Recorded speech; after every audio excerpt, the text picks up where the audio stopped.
Ma'am Wendy, welcome. Ano na gagawin ulit?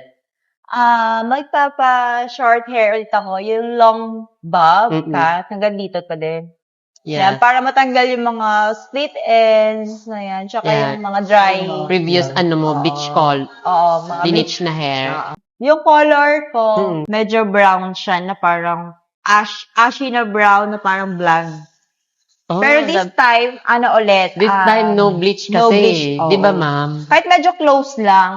Close lang siya, pero basta walang bleach na. Oo. Basta gawa natin ng paraan na Go. Basta mag-light lang siya. Basta mag-light lang. Light. Kumusta naman? Ayan, happy and satisfied. Short hair ulit.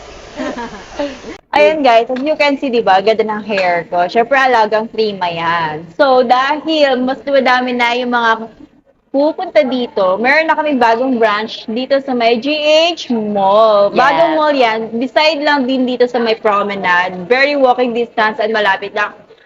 It is located on the 3rd floor. Yan. 3rd level. Makikita nyo na agad as we enter yung Prima.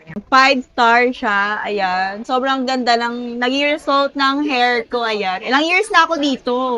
Thank you so much, Ma'am Wendy. Thank you so See you much. again.